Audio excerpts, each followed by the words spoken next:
Have you ever gotten good at anything? Maybe it's school, a hobby, a sport, a video game, or anything else really. An important thing to notice here is that the word good is relative. So really, you've probably gotten good at something even if you don't consider it good. Maybe you're good at a video game or a sport compared to your sibling or your friend. But are you good compared to a professional player? I'm pretty good at Valorant when compared to all my friends, but I don't stand a chance in cheese curd land against any professional player. However, even silvers can be good when compared to irons. Now you're wondering, why is he telling me this? Why do I need to know what good means? Well, the truth is that there's a step to improvement that everybody takes, whether they know it or not.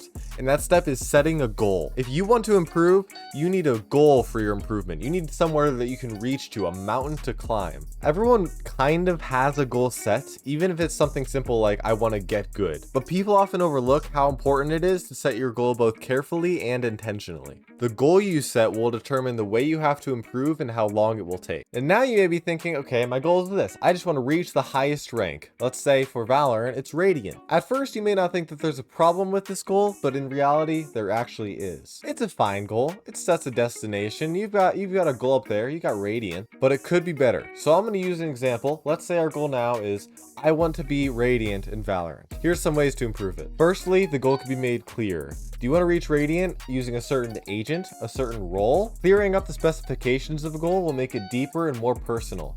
A lot of people have reached Radiant, but how many have done it while only playing Duelist, or only Sentinel, or only Controller, or only Initiator, or only Jet, or only Astra, or only Neon, or only Breach, or only Brimstone, or only... I don't know any more agents. Alright, let's run with Duelist. Our new goal is this. I want to reach Radiant as a Duelist. Now the second improvement to the goal is to set it within a time frame. Parkinson's law says that work will expand to fill the time allotted for it. So it's important to set a time frame that you think the goal is achievable in. Without a time frame, the goal is really just a dream. You've got no end. Sure, Radiant is your end, but there's no time frame to set it in to clarify when you plan on reaching that goal. Without a time frame, your goal is just something super far off in the distance. But by setting a time frame, your goal now has a point to work towards, a deadline. Our new goal is this. I want to reach Radiant as a Duelist in a year. But we're nowhere near done. We're going to continue improving this goal. So let's break it down. Breaking down your goal will help the goal feel more achievable and will highlight each individual step that you have made already. Let's say, for our example, that we started in Gold and our goal is still reach Radiant. Our goal now is to reach Diamond in 3 months, Immortal in 8 months, and Radiant in a year as a Duelist. It's getting there. We're getting the goal further along. It's becoming more complex, a better, more clarified goal, but we're not done yet. Good job. Our goal is mostly set up now. The issue is achieving it. However, if you look at the time code right about here, you'll realize we're not done yet. So stick around for the rest and subscribe, and you'll realize how you can achieve this goal most effectively. An important piece is that you're consistently working to achieve this goal.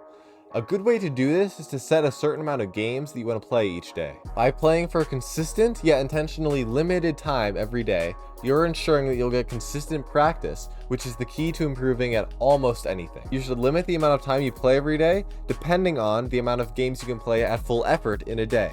Maybe you can play 3 games without getting tired. There you go. Set 3 games as your number of games every day.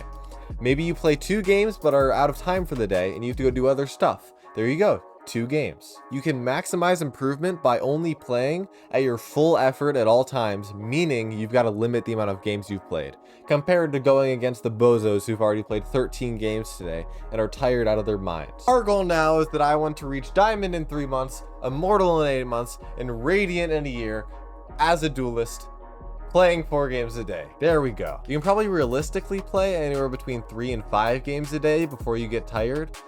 And that depends on the person, of course. But in a future video, I'm going to be explaining how you might actually be able to get more than that while still being able to play at full effort. And you might be like, that's sorcery! But I'm here to tell you it's not, so turn on notifications so you can see when that video comes out. Another kind of existential note I wanted to add is to realize why you actually want to do this at all. Is there really a good reason for you to achieve this goal? Do you really want to commit this much time to playing video games?